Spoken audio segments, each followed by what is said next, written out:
Senate has rescheduled 7 bills have been coming up for reconsideration. These are bills that the president withhold assents, and then he gave reasons for withholding some of these assents. And then the Senate has redrafted these bills and effected corrections on some of those portions of this bill. And then those bills will be reconsidered today. In fact, they've actually been recommitted to the Committee of the Whole.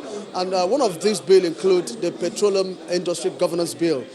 Well, the Senate will also be considering about 11 bills for second reading, including the Police Reform Act Amendment Bill. Now, the Senate is already sitting, therefore we'll take you straight to the Red Chamber so as to follow proceedings of Wednesday's plenary. The second to the 8th orders of the day are second reading bills as listed in the order paper. Distinguished senators will recall that about 7 bills were declined assent by Mr. Presidency in C for several reasons, and these bills have been worked on by our technical committee with the recommendations approved by the Senate. The purpose of these bills is for them to be referred to the relevant committees for consideration. Distinguished senators will also recall that these bills went through the 3rd readings in both chambers of the National Assembly. Therefore, there will be no need for further debate on them.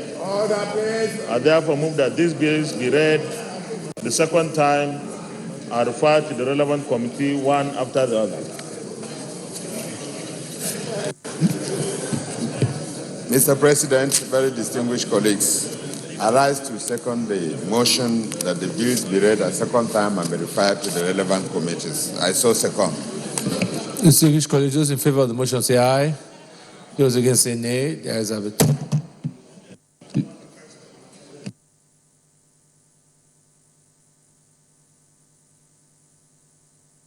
Clerk of the Senate.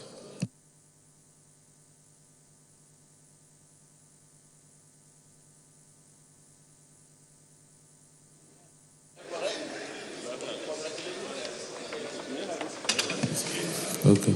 Clerk of the Senate.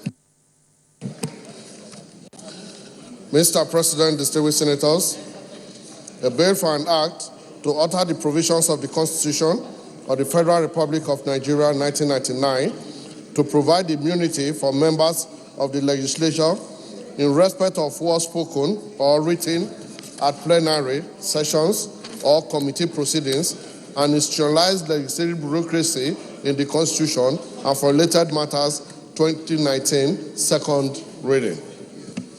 A bill for an act to alter the provisions of the Constitution of the Federal Republic of Nigeria, 1999, to provide immunity for members of the legislature in respect of words spoken or written at plenary sessions or committee proceedings and institutionalized legislative bureaucracy in the Constitution and for related matters 2019 is read a second time.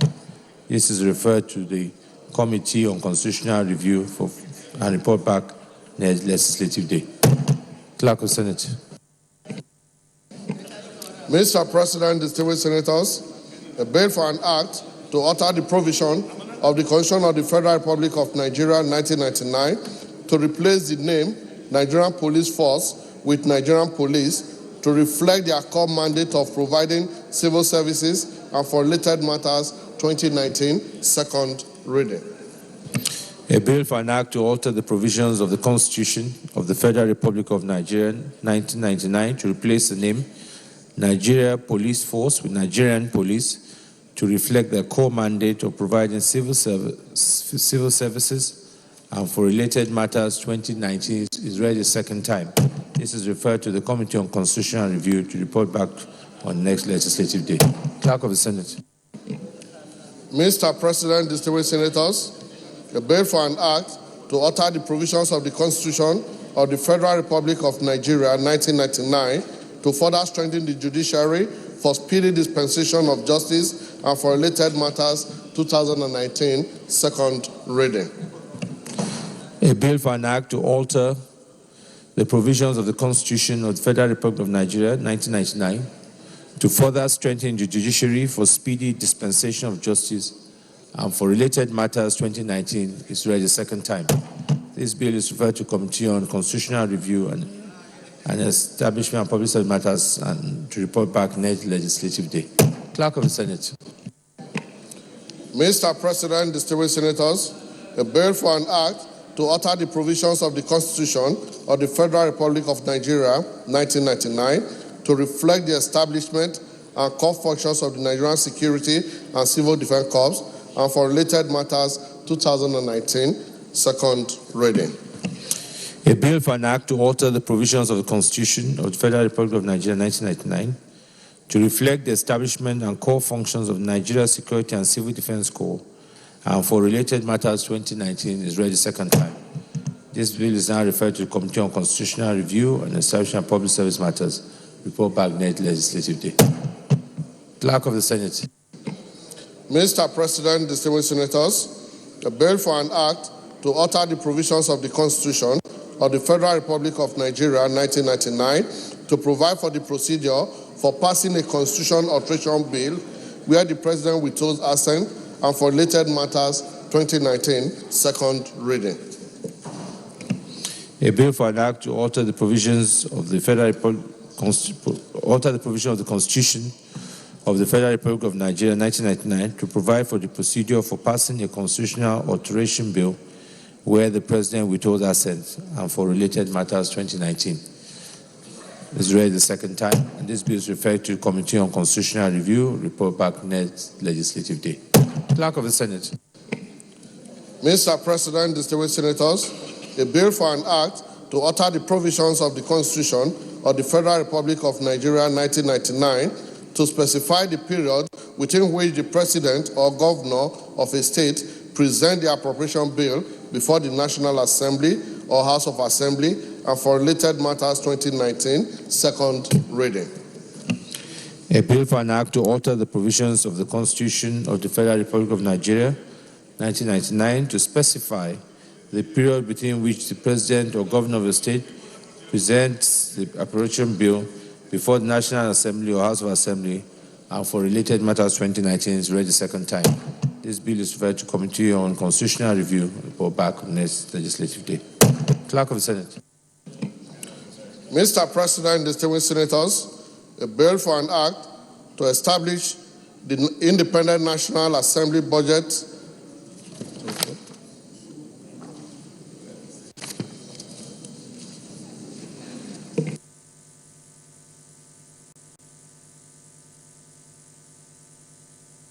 Leader of the Senate. Mr. President, very respected colleagues, the ninth order of the day is the second reading of the Electric Cars Introduction Bill 2019. Distinguished senators will recall that the bill was read the first time in this chamber on Wednesday, the 10th day of April 2019. Mr. President, you may wish to invite Senator Bear Murray Bruce to move the motion for the bill to be read a second time.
President.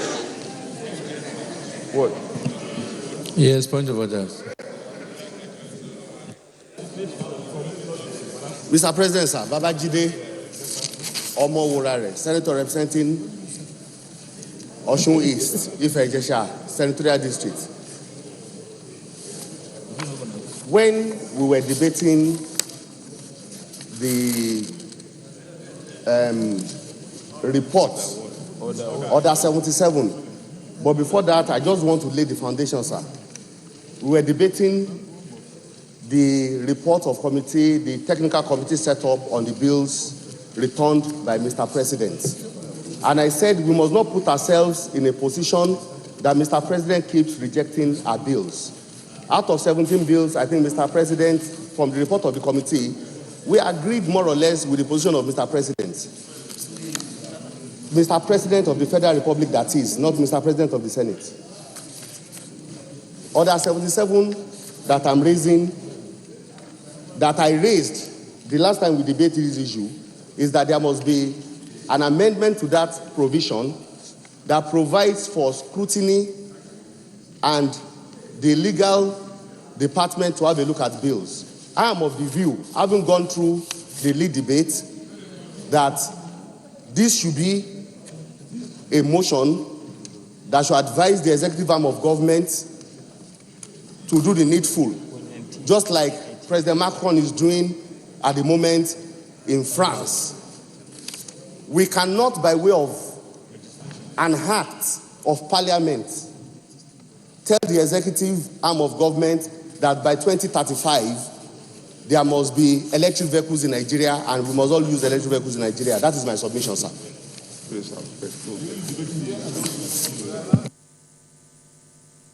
So I don't know where we have never got to where you are talking about. Just really out of order. Yeah.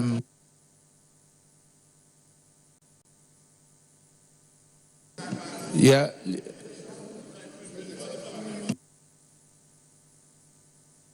Yes. Yeah. I think we skipped the item number 8 of the by Senator Porker for second reading. No, let's step that because he's not here anyway, so we can step it and then we go to this one.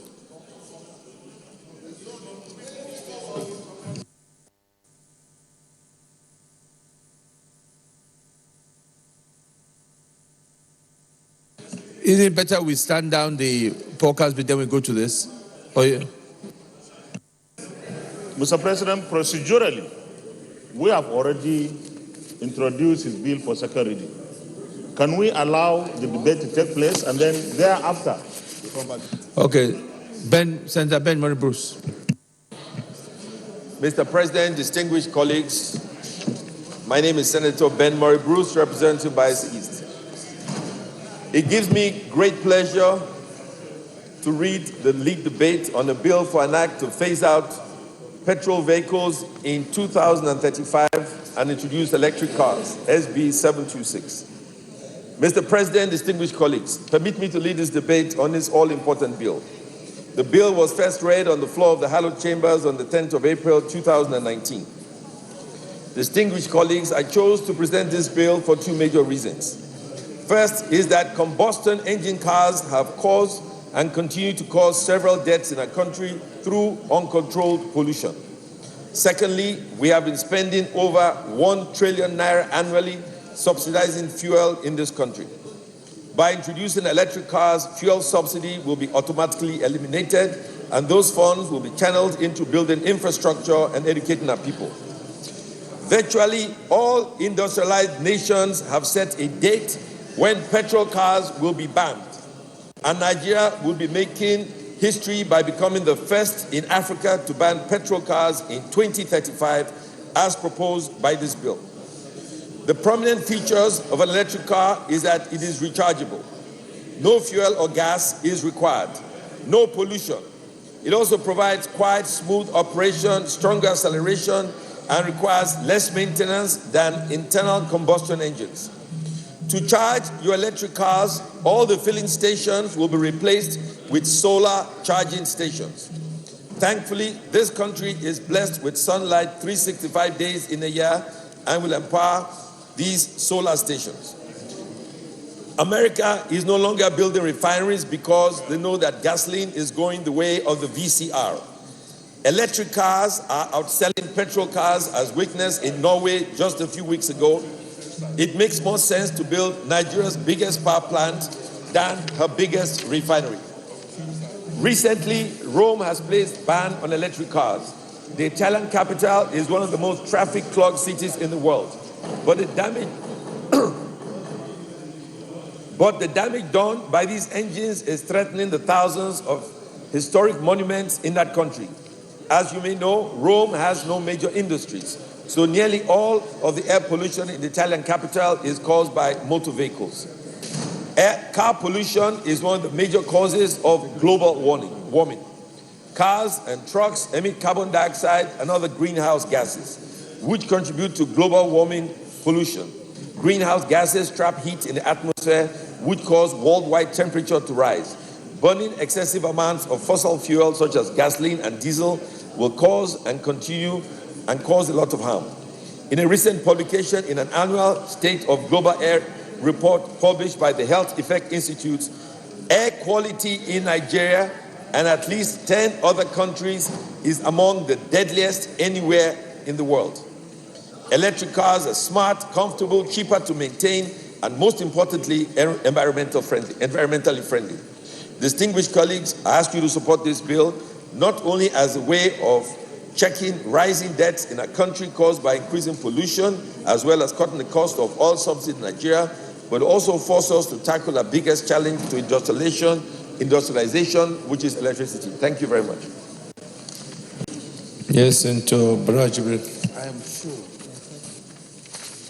neither the time will not let us support this bill because the way we are getting it from that area. Once Mike, sir. Thank you, Mr. President. I am Baroj Ibrahim. I represent Kano North.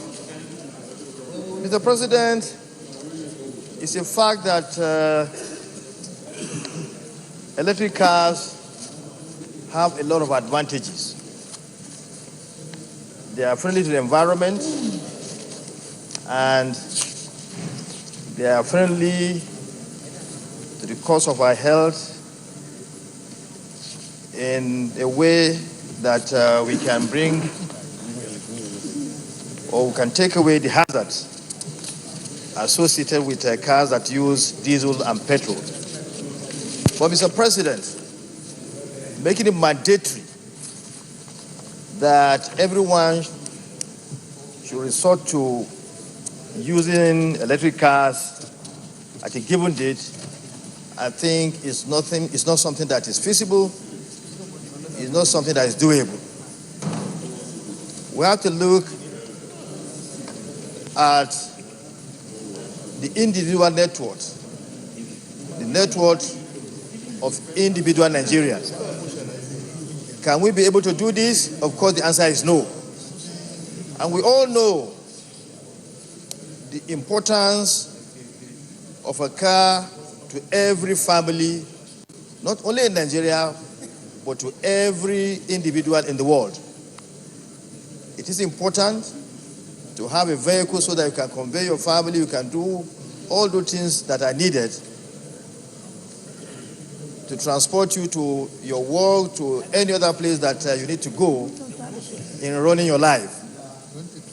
Now, to say that you cannot drive a vehicle, you cannot own a vehicle unless it is an electric car, I think it's something that will not work. To me, it is important we look at this reason and allow time to come when every Nigerian can afford to have one. But to say that in Nigeria we should create a law, we should enact a law that will force every Nigerian to do away with a petrol car or a diesel car and make it mandatory for everyone to own an electric car is not something that is doable. You are now saying that, look, you have a car, put it aside. Don't use the car again. Go and look for money and buy an electric car. This is not something that is doable. I sympathize with the mover of the motion, with the sponsor of the bill, with the sponsor of the bill. It has very good intendments, but the fact is the economic perspective of it. Not everybody has that economic wherewithal to do away with his car and go and buy an electric car. So please, let's put this on hold and allow time to allow every Nigerian, once we are all ready, we all have the money to buy electric car, then we can go out and buy the cars. But for now, let's put this on hold. I say submit. Deputy Senate President. Thank you, Mr. President. Very distinguished colleagues. Let me congratulate my friend and brother, Senator Ben Bruce Murray, for his uncommon common sense. And I want to thank him for the very brilliant ideas he has exhibited in the lead debate. But what is not common in the sense, looking at the lead debate, is the need for legislation for us to introduce electric cars in Nigeria. Mr. President, distinguished colleagues, if we look back in history, we remember that days gone by, we are using donkeys and bicycles for transportation. We never required any legislation to start using cars. And even when we started using cars, there was need for more people to move around. So Keke Napep came into our scene. There was no law that introduced it. I believe the issue of vehicles is an ancillary to the provisions of Section 41 that gives us freedom of movement. So it's inalienable. It is already provided for in our Constitution. So we don't require any law to deal with it. So I believe, sir, that Senator Ben Bruce may consider taking back the bill and do further consultations. And I know that he's a very wise man. And he will listen to this argument. And more importantly, Mr. President, in the economic sense, Nigeria is an oil-producing country. We cannot sit here as a parliament to be encouraging something that will hurt our own economy. It should be our responsibility to do everything to frustrate electric cars so that we'll be able to sell our oil and gas. So once more, I would like to advise my brother and friend to have a rethink and do further consultations. That's my contribution. Yes, point of order, Senator Chindu.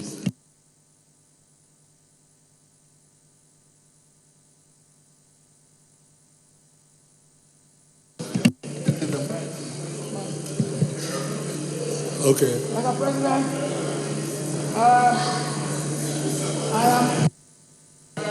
I'm referring us to Order 77 sub 3. Order 77.3 says, and I read, a compendium of the background information and financial implications shall accompany every bill. Mr. President, I think this bill is not accompanied by any financial implications. And I think it is incompetent to be considered. Senator Ben Bruce. Mr. President. You are withdrawing. Mr. President. You know, I can never quarrel with my leaders and my friends. However, I want some of my colleagues to close their eyes and dream they're in the 21st century. That's all. You cannot function as if you're in the dark ages. I will withdraw the bill, but I want you to think.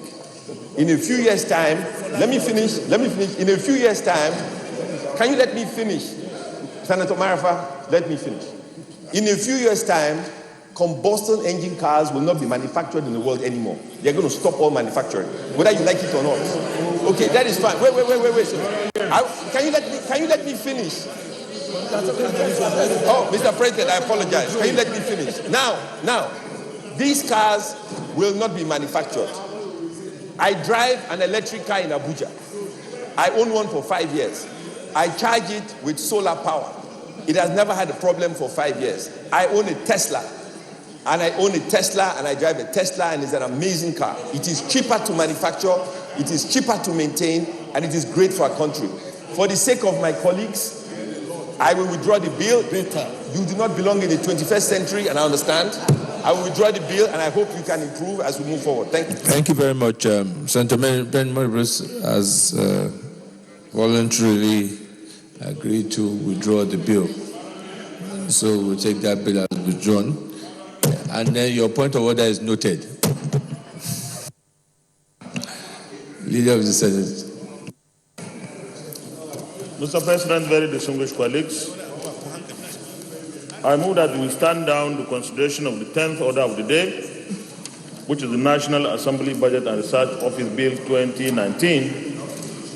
Senator Polka, the chairman of the committee, is on another legislative assignment, and therefore we stand it down till another legislative date. I so move. No, we jumped it. We jumped it. Yeah.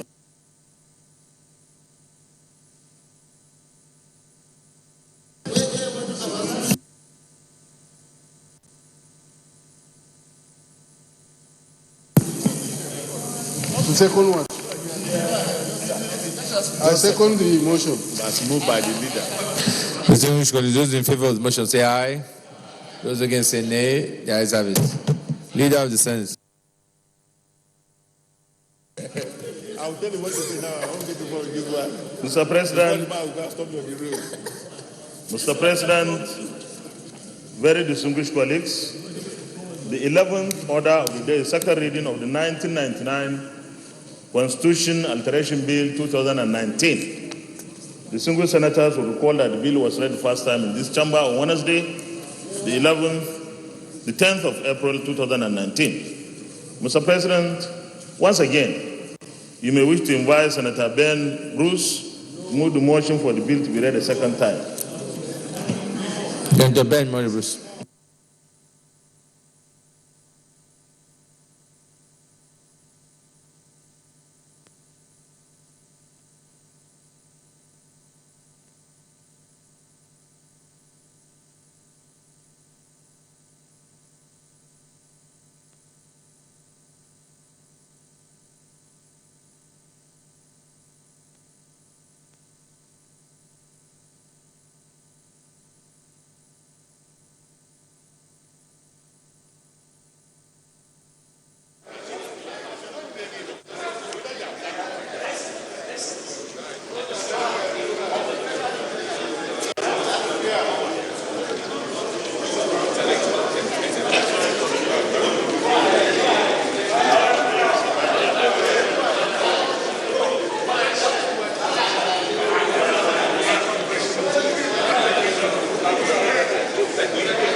Mr. President,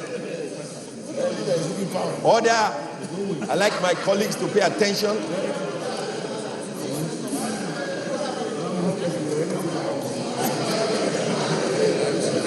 Mr. President, distinguished colleagues, once again, my name is Ben Murray Bruce, representing Bayelsa East.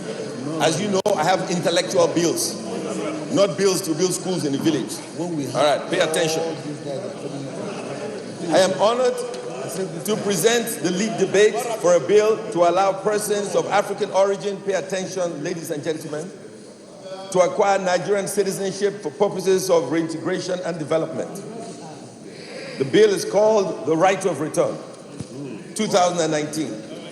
It's a proposed piece of legislation that grants persons of African origin Nigerian citizenship. This bill was first read on the floor of the hallowed chambers on the 10th of April 2019. Why Right of Return bill? First, it is important to note that under international law, each country has the right to decide for itself to whom it will give citizenship. No nation has developed from an undeveloped nation to a developed nation by relying solely on the know-how of its own people. 40% of Fortune 500 companies were either founded by immigrants or their children. Yahoo was founded by a Taiwanese. eBay was founded by a Frenchman.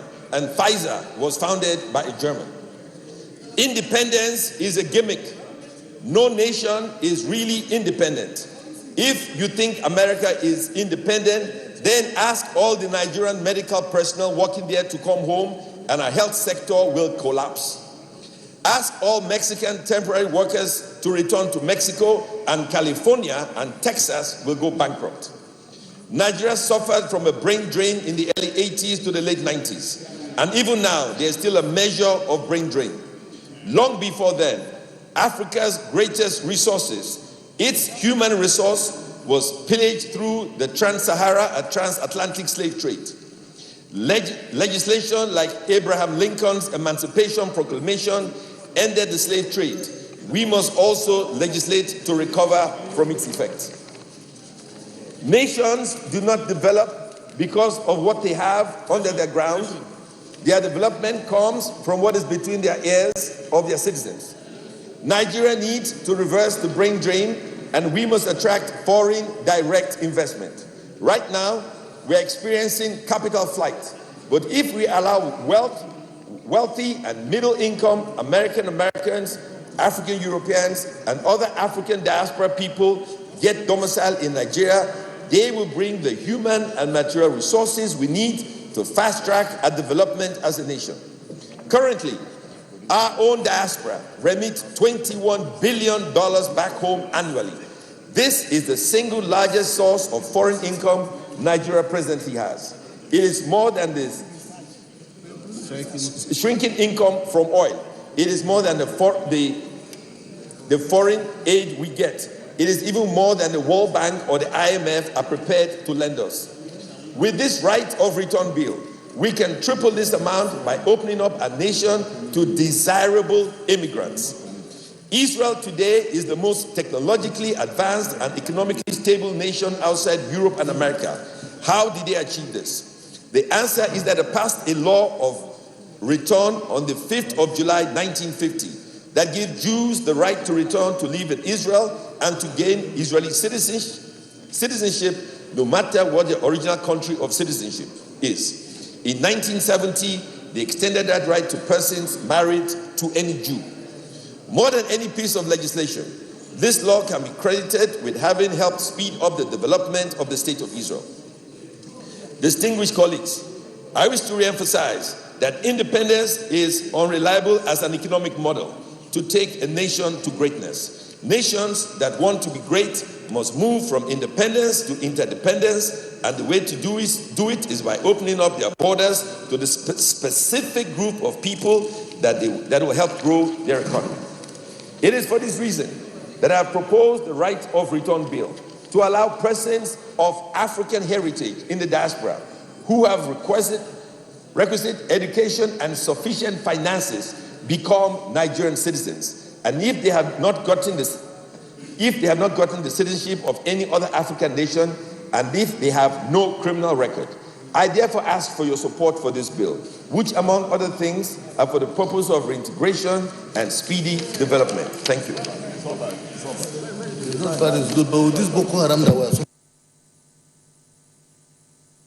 I can see there are many contributors to this debate. Okay, Deputy Leader. Thank you very much, Mr. President, and my distinguished colleagues.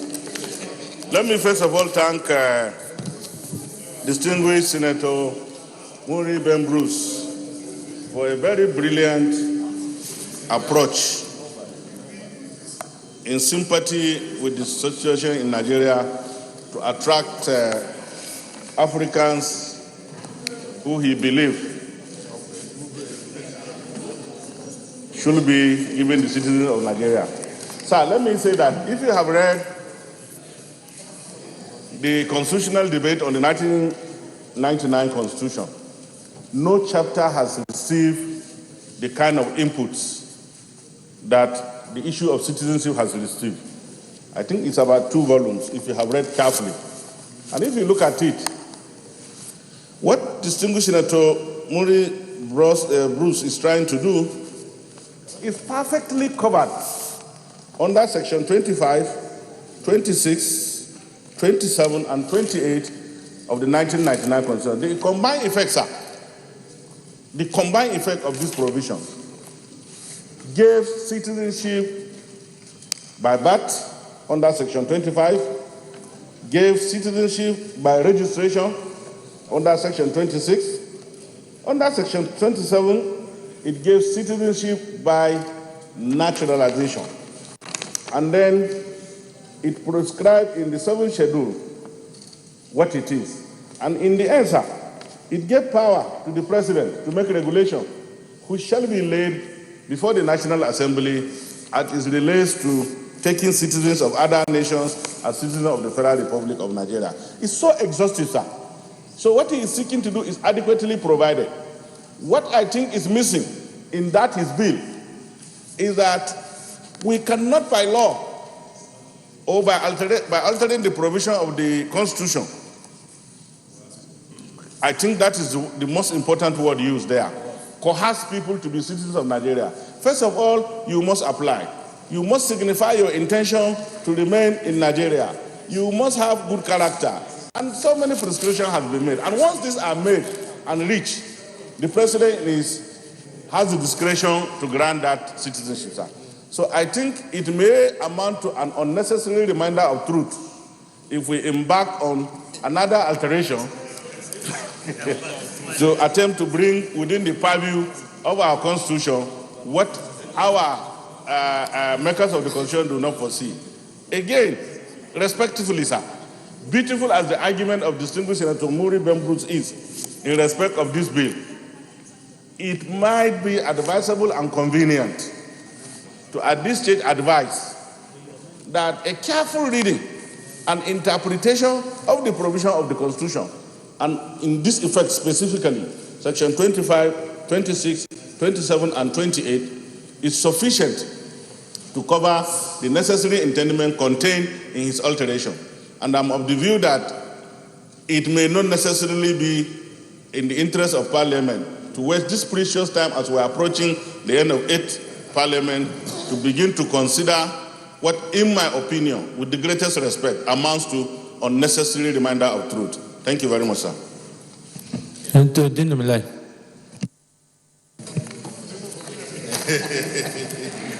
Mr. President, my respected colleagues, Dino Melai, Kogi West.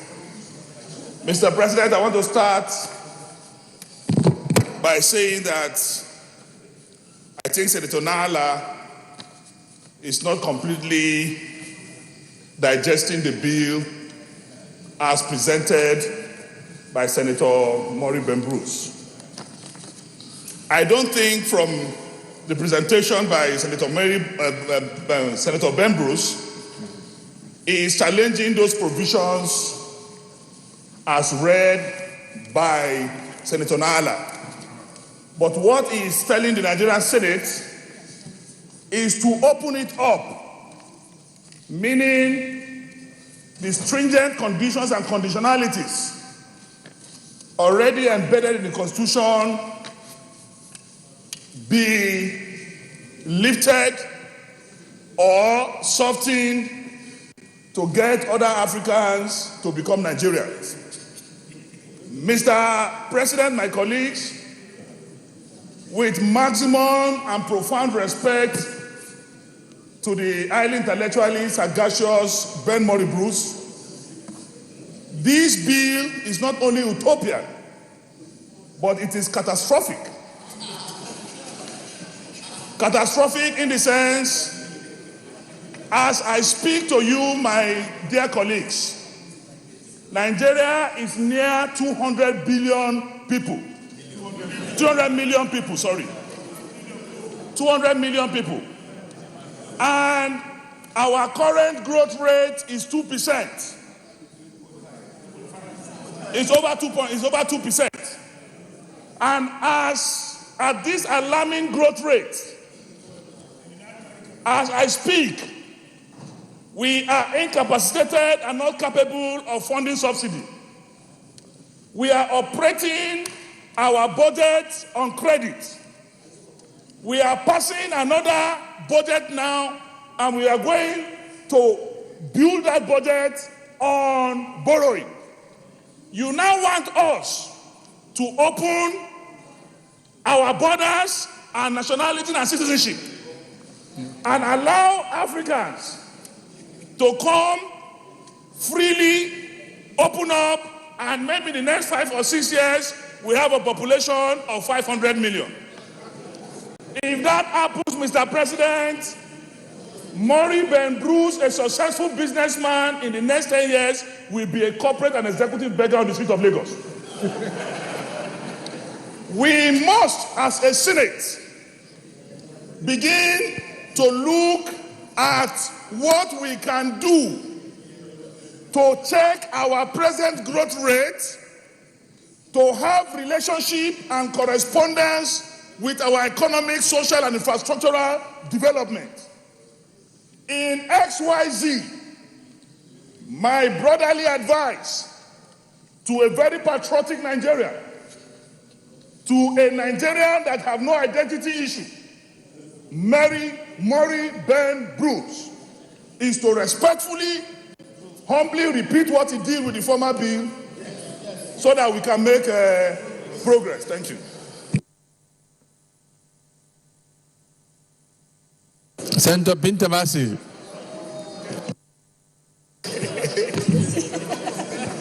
Thank you, Mr. President, distinguished colleagues. My name is Binta Masi Garba, Adamawa North Senatorial District of Adamawa State.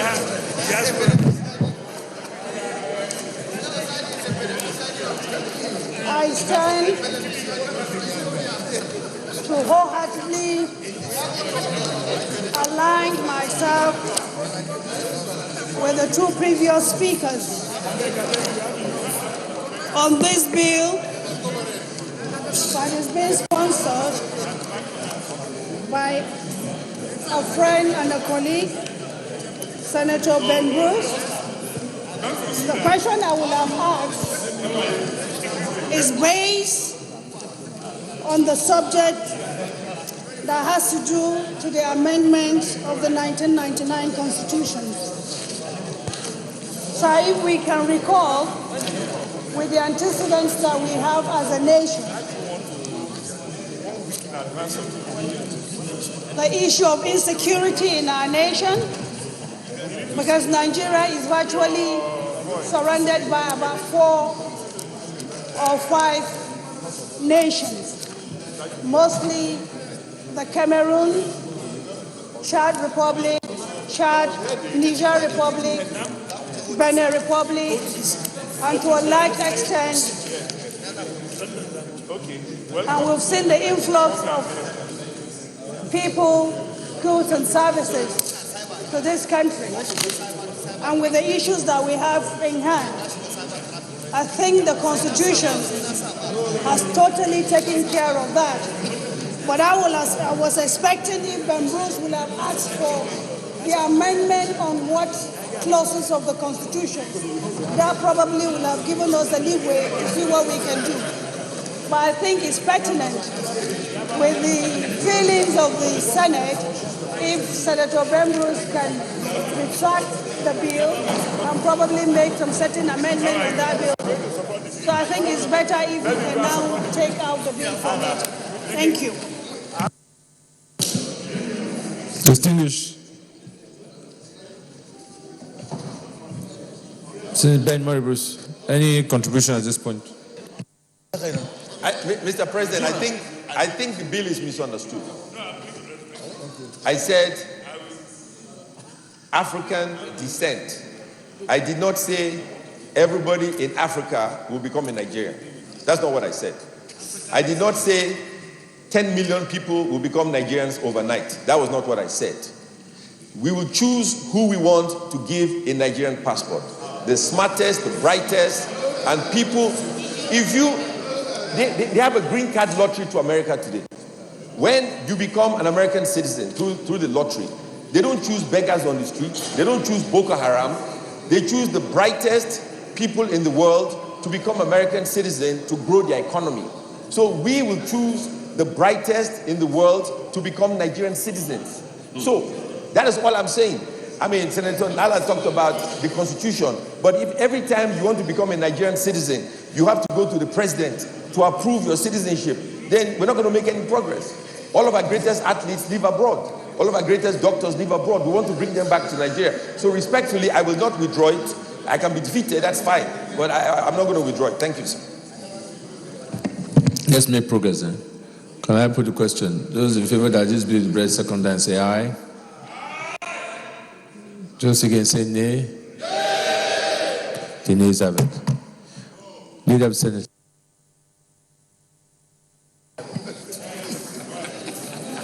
Mr. President, very distinguished and respected colleagues, the 12th order of the day is the second reading of the Federal College of Forestry, Technology and Research, Akampa Establishment, etc. Bill 2019. Distinguished senators will recall that the bill was read the first time in this chamber on Tuesday, 27th November 2018. Mr. President, you may wish to invite Senator Geshen Bassi to move the motion for the bill to be read a second time. Senator Geshen Bassi.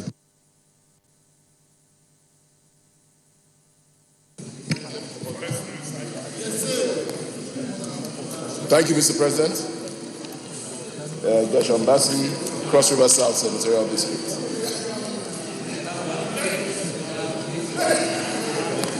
Mr. President and my distinguished colleagues, permit me to lead the debate on this very essential bill, which seeks to provide for the establishment of the Federal College of Forestry, Technology and Research in Akampa local government, Cross River State. This bill was first read on the floor of this Senate on the 27th November 2018. Distinguished colleagues, the establishment of the College of Forestry, Technology and Research in Akampa is long overdue because Cross River State and Akampa local government in particular has 40% of Africa's richest closed canopy tropical rainforest. This forest harbors the largest remnant of comparably unlogged tropical rainforest in Africa. And it is the home of a wide range of rare species of animals and plants found only in Akampa, like the drill monkey, the gray-necked rock fowl, and the Prisus red Columbus monkey. The forest is also reputed to be the richest site in the whole of Africa for butterflies. Mr. President, experts from various institutes of forestry across the world and professionals from other colleges of forestry within Nigeria come to Akampa to conduct research on distinctive forest species that would enhance the economic and ecological importance of their research. As I speak, Mr. President, the World Wildlife Fund, WWF, the Nigerian Conservation Foundation, NCF, and the Federal Park Service, FPS, are carrying out series of projects that will aid in the development and conservation of the forest resources in Akampa local government. Other international wildlife societies have also recognized and have appreciated the richness of the virgin forest cover in Akampa local government area. Therefore, the establishment of a Federal College of Forestry, Technology and Research in Akampa will bring Nigeria great benefits, as Akampa is the source and location of various species of forest materials, Forestry professionals will also have a proper base for their research work at the location of their research materials. Some of the objectives of the college are to provide full or part-time courses in forestry technology, training, and award national and higher national diplomas, to carry out research, training, extension, and dissemination of findings in forestry technology, development, applied science, commerce, and management, to provide genetic resources of forest, trees, and ecosystem for economic development, and to make suitable arrangements for the application of the results of the research work by the federal, state governments and the private sector for the economic development of Nigeria. Once again, Mr. President and distinguished colleagues, the importance of locating a college in the source of its research materials need not be overemphasized. In line with Order 77 subsection 3 of the Senate Standing Rules, please find attached a compendium of the financial implications for the establishment of the college. I humbly urge you, my colleagues, to support this bill in its entirety. Thank you, Mr. President. Senator Lidani. Thank you, Mr. President. My name is Joshua Lidani. I represent from the South. I'd like to first of all commend the mover of this bill, Senator Gershom Bashi, for bringing up this very, very important bill, which seeks to establish a college of forestry technology in Akampa. We all know that our forest reserves are fast depleting, and especially in the north, we have problem of desertification. And over the years, attempts by government have been made in order to ensure that our ecosystem is not destroyed by deforestation. But sadly, not much effort has been done in this regard. And therefore, it's very interesting that Senator Bassi is bringing up this bill so as to establish a college of forestry in order to train students, middle-level cadre students, who will be the people that will be responsible for training others and for educating others on the need for us to maintain our ecosystem, including their forest reserve. I know that Akampa, which is in Cross River, is one of the areas that is richly endowed with forest reserves. Not only forest reserves, forest, flora, and the fauna.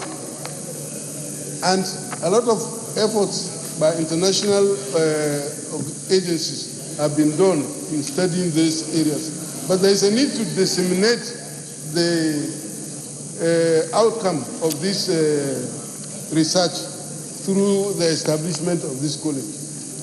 If this college is established, it will be able to train people who will go out to train others, so that the effort by the government towards conservation of our forests will yield the desired results. So I rise to second this motion, and I urge my colleagues to do the same. Senator James Manja. Thank you, Mr. President, my respected colleagues. Team's manager, Delta South. Mr. President, this is not a controversial bill, and coming from Gershom Bashi, I think it's a very straightforward bill. He has captured all the necessary ingredients in this bill, particularly section Rule 73.3 of our rules book. I think it's a straightforward bill. I support the bill. Thank you, Mr. President. Anybody against it? I'll put the question. Those in favor that this bill read second time, say aye.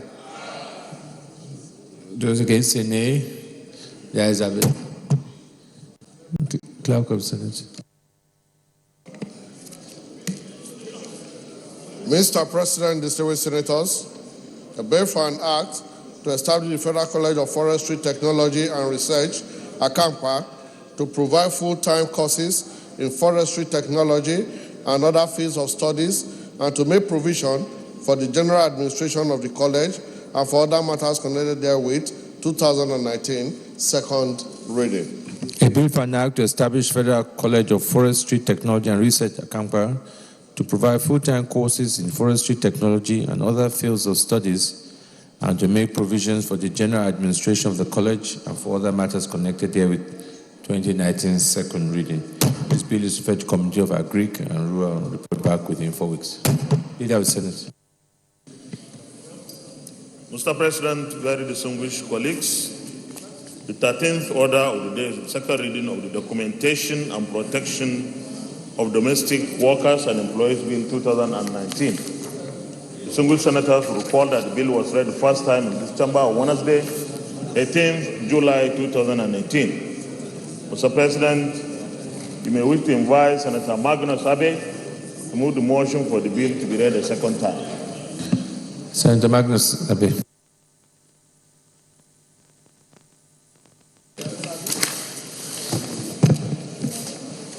Mr. President, my distinguished and very eminent colleagues, I rise to lead the debate on a bill for an act to provide for the documentation and protection of domestic workers and employers of domestic workers in the Federal Republic of Nigeria by the Federal Ministry of Labor and Employment and for other related matters.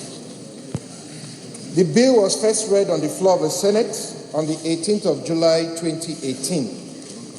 Mr. President, my distinguished colleagues, over the years, our nation has experienced an increase in incidents of assaults and abuse of domestic workers by their employers or hosts.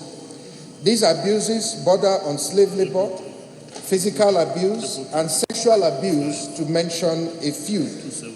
The stories are gory, traumatic, and mind-boggling, especially against the background that these domestic workers exist in the informal sector.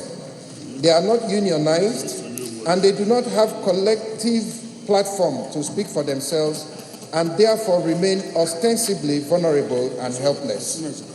On the other side of the coin is the rise of the spate of complicity of crimes committed by domestic workers, mostly in connivance with other criminal elements of society against their employers or hosts.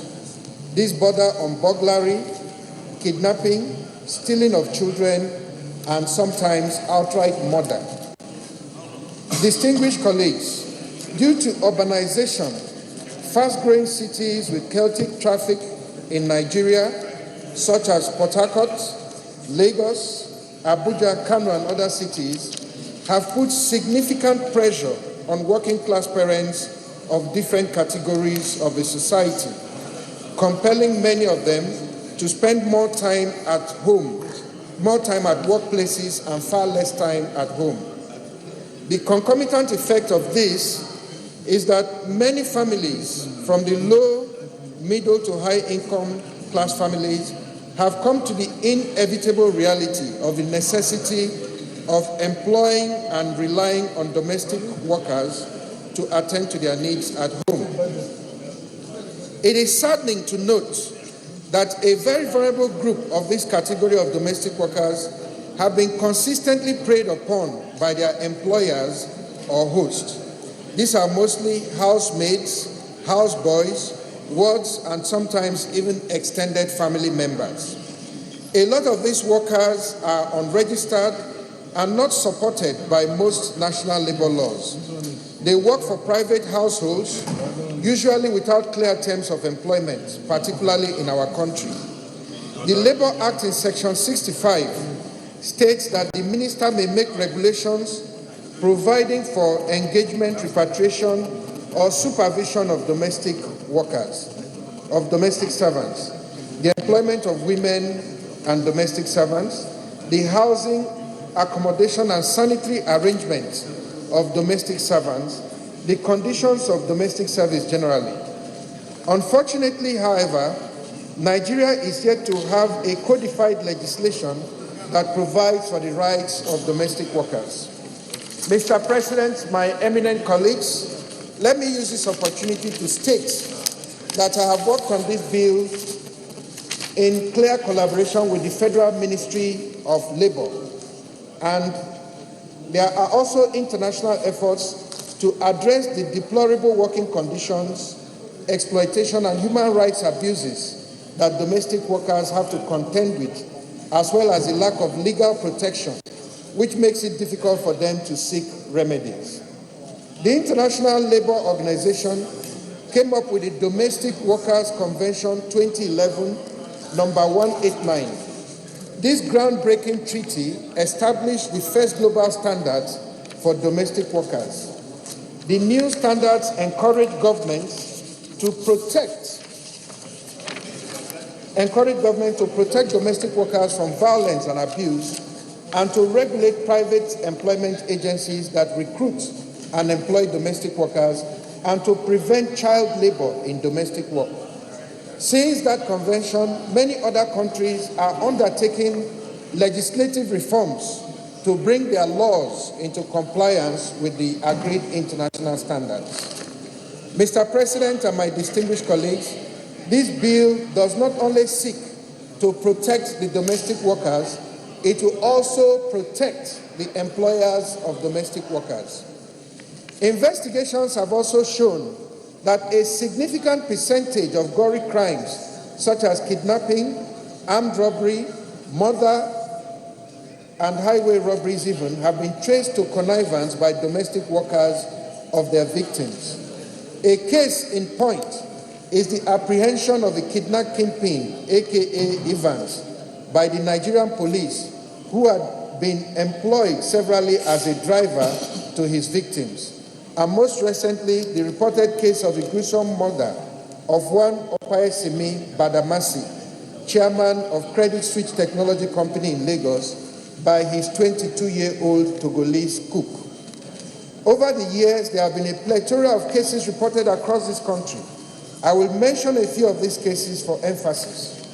My distinguished colleagues, fresh in our minds is the case of Ms. Elizabeth Ochanya Obaje, a 13-year-old who was abused, it was alleged, by her host, was criminally having unlawful carnal knowledge of her.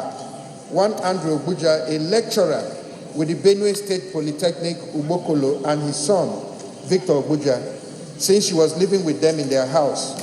Ochanaya was diagnosed as having VVF and other related diseases, and eventually she died on the 10th of October 2018 at the Federal Medical Center, Makurdi. There was no law to protect this unfortunate child.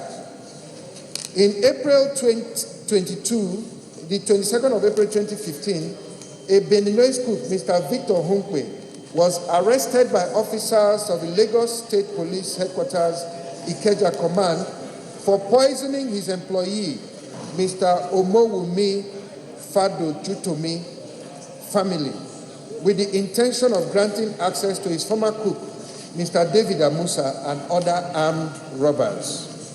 In June 2015, ex-FUTA Vice Chancellor, Professor Ilemo Bade, was found dead in his home. It was learned that the former Vice Chairman of the Committee of Vice Chancellors was murdered by his driver, Yemi, and his guard, Daniel. In the light of the composite security challenges we face today as a nation, it is imperative and critical for this 8th Senate to urgently assist the law enforcement agencies with potent legislative interventions such as this very crucial bill. Mr. President, my distinguished colleagues, the objective of this bill includes A, to protect domestic workers from abuses by providing minimum conditions of service to be met by employers of domestic workers, such as the number of hours to work per day, break and rest time, off days, protection from sexual abuse, physical abuse, slave labor, injury compensation, and mode of payment. It is noteworthy, my distinguished colleagues, that in our country today, several Nigerians, in the name of domestic help and other domestic work, are virtually slaves in our country, and there is no law, no measure of government to protect these Nigerians.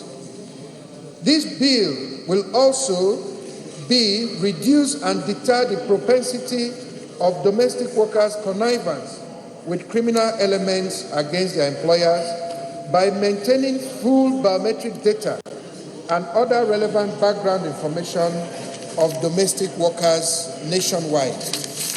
The bill will help to keep track of the migration of domestic workers from other countries, migration from state to state, and from one employer to another for security purposes. It will provide for specific and adequate sanctions for offenders within the framework of the law. The bill will formalize the services of all categories of domestic workers, capture their contributions to the GDP of the nation in the formal economic sector in order to enhance national planning. Mr. President, most distinguished colleagues, permit me to respectfully draw attention to the mandate of the Federal Ministry of Labor and Employment, which include the provision of labor protection services, supervision, enforcement, education, and promotion of social justice, ratification, implementation, and review of national labor laws and policies, including collective bargaining agreements. In the light of the above mandate, and against the background of the ministry's cardinal policy, environment, viz. National Policy on Employment, number 2, National Policy on Occupational Safety and Health Welfare, and 3, National Policy on Child Labor.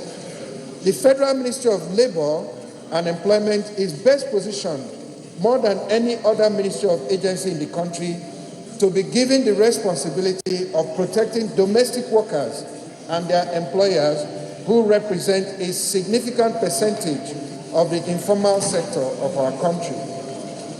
When this bill is passed into law, the Federal Ministry of Labor and Employment shall take responsibility for hosting a national domestic workers information systems database, be fulfilling part of our mandate by protecting the interest of domestic workers and their employers by providing guidelines and establishing minimum conditions of service to be met by the employers of domestic workers.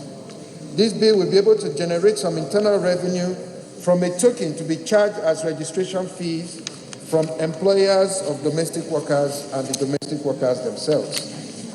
Mr. President, I want to say that whether we admit it or not, our country today is actually resting on the shoulders economically of unregistered, undocumented, and unprotected Nigerians who are slaving away at the bottom of the totem pole of our country, unrecognized, unprotected, and of course, unrewarded.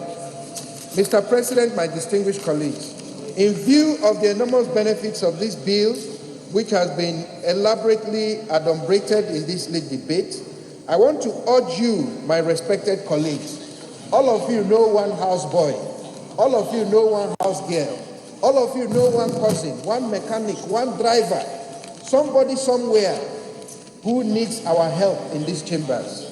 I want to urge you and plead with you that you support that this bill be read a second time in these hallowed chambers. There is a compendium attached in compliance with Order 77, Sub 3 of our standing rules that provides a clear picture of the financial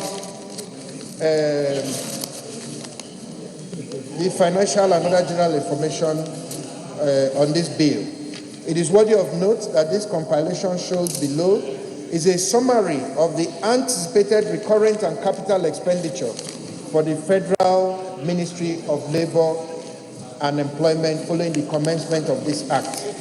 I dare say that the benefits of this bill far outweigh whatever expenditure we may make as a country in the furtherance of the protection of our citizens.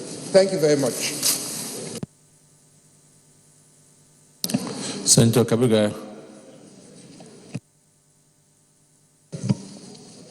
Mr. President, distinguished colleagues, I'm Kabiru Gaya, presenting the people of Kano South from Kano State. Mr. President, I want to commend Malam Magnus because the way he dressed today is also Galadima of Port Harcourt. But, Mr. President, this is a very important bill, and both the workers, domestic workers, and the employees really need protection. It's a software bill. I only request that, Mr. President, this bill, we should just sort the views of the opinion of members of the Senate, which I believe they have almost agreed on this, and request to go for second reading. It's a straightforward bill, Mr. President. Senator Yaya. Thank you, Mr. President. I am Yaya Abdullahi, representing Kebbi North. Mr. President, I would like to commend Senator Magnus Abbey for having the courage and the presence of mind, to bring forward a bill that addresses a very critical human rights and labor issue that have been bedeviling this country.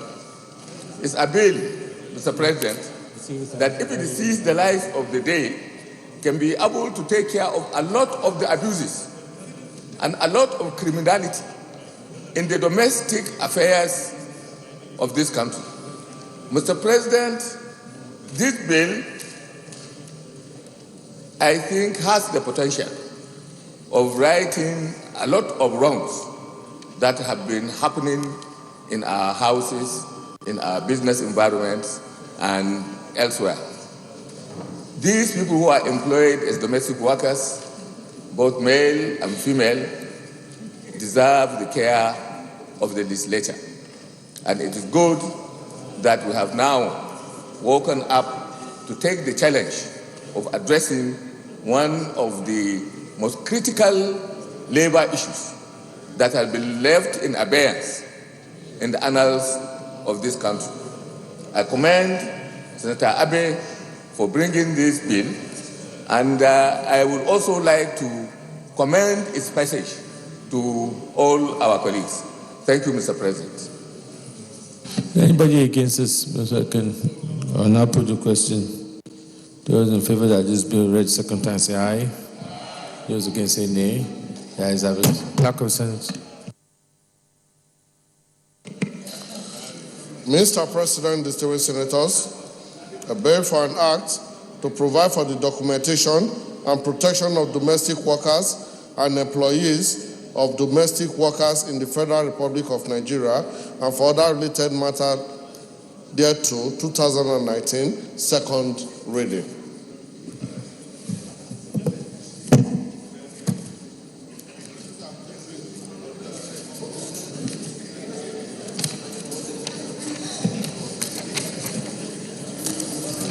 A bill for an act to provide for the documentation and protection of domestic workers and employees of domestic workers in the Federal Republic of Nigeria and for other related matters thereto, 2019 is read the second time.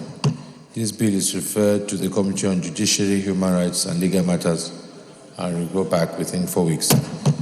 Just correction, the earlier bill for the Act for the Federal College of Forestry should be referred to the Committee on Tertiary Education as opposed to Agric and Rural Services. Leader of the Senate. Mr. President, very respected colleagues, the 14th order of the day is the consideration of the report of the Committee on Police Affairs of the Police Reform Bill 2019. Distinguished senators will recall that the report of the committee was laid on Wednesday, 10th April 2019. Mr. President, you may wish to invite Senator Tijani Aura, Chairman of the committee, to move the motion for the consideration of the report. Senator Kaura, please. Thank you, Mr. President. Distinguished colleagues, My name is Tijani Hayakaura. I represent Zamfara North Senatorial District. Mr. President, I rise to move that the Senate do consider the report of Senate Committee on Police Affairs on a bill for an act to repeal the Police Act Cap B19 laws of the Federation of Nigeria 2014 and enact the Nigeria Police Act 2019 to provide for the framework for the police service and ensure cooperation and partnership between the police and the communities in maintaining peace and combating crime and for other related matters. Mr. President, the Police Act. And distinguished, let me just get someone to second the motion. Senator Mao.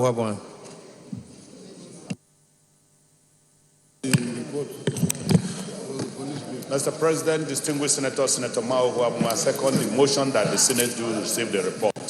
Thank you. Distinguished colleagues, those in favor of the motion that we do consider the report of the Committee on Police Affairs on the Police Reform Bill 2019 SB 683 say aye. Those against say nay. The ayes have it. Carry on, Senator Kara. Thank you, Mr. President. Mr. President, distinguished colleagues, the Police Act Cap P19 laws of the Federation of Nigeria 2014 and for repeal and act Bill SB 682 was sponsored by distinguished Senator Bala Ibn Inalla from Kebbi South. The bill was read for the first time and the Senate on Tuesday, 10th day of July 2018 debated on the general principles of the bill and thereafter was read the second time and it was referred to the Senate Committee on Police Affairs through an order of reference dated 11th day of July 2018 to report back its recommendation. Objectives of the bill.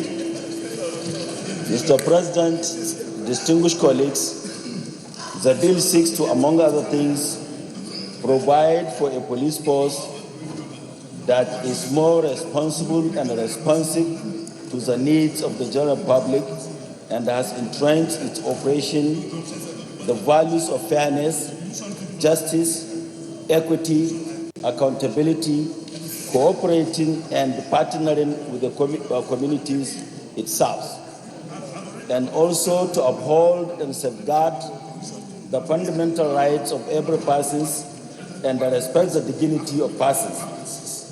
The bill is necessitated by the fact that laws that governs the operation of the Nigerian police force has seen no comprehensive review since its initial promulgation in 1943.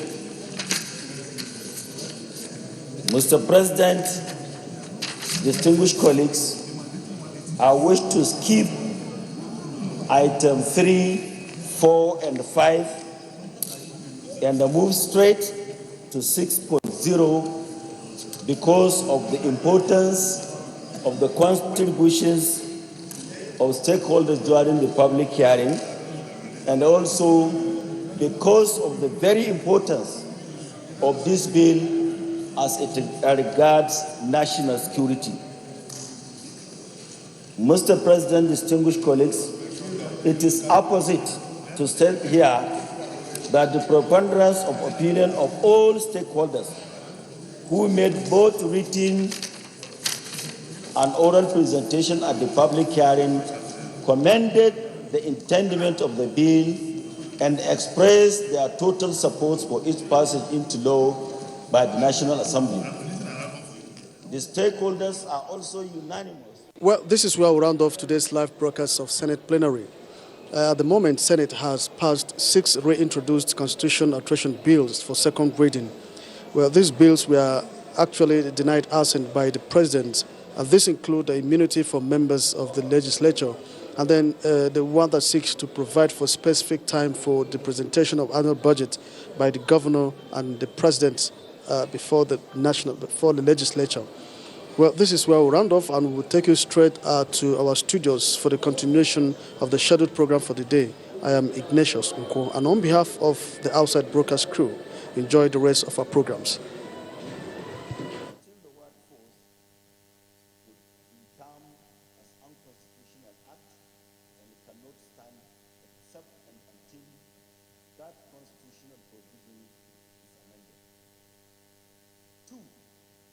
Opinions were divided on the provisions of draft bill in section 7.3 regarding the appointment of Inspector General of Police by the President of the Federal Republic of Nigeria, subject to the confirmation of the Senate, ditto for removal of the Inspector General of Police.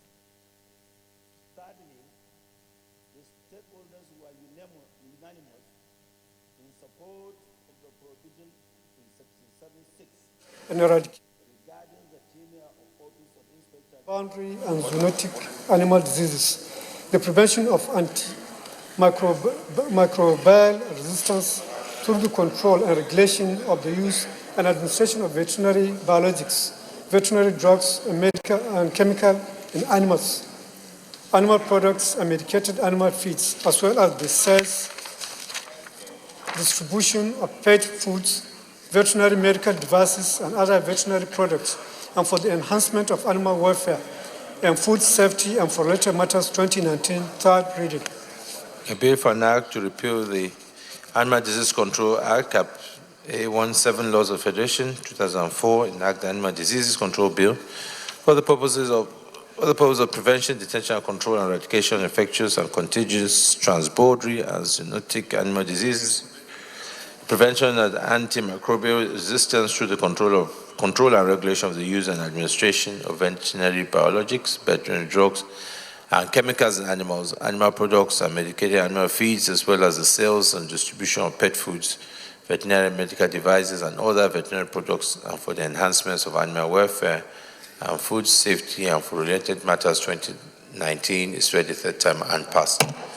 I want to thank all our colleagues for this concurrence, particularly the bill on the Nigerian Police Trust Fund.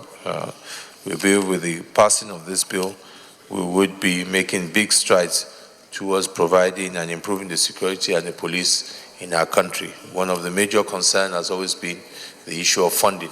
We believe with this bill, the provider of funding will be adequate for training and equipment and ensure that one of the greatest challenges we're having is the issue of security. And I'm confident that by the time we also tomorrow lay the report on police reform, we'll have gone a long way in putting and reorganizing and really putting police in the right direction as it should be. And it is our view, I'm sure many of us, that once we have the police doing the work that they should do, we will reduce the burden on the military to really focus. Information is power. Everyone wants power. So feel powerful with the NTA News mobile app, the one-stop information center. Real news at your fingertip. Be the first to report by uploading first-hand information on the U-Report link, and be the first to know by simply clicking on any of the links on the sidebar for headlines, domestic and foreign news, economy, security,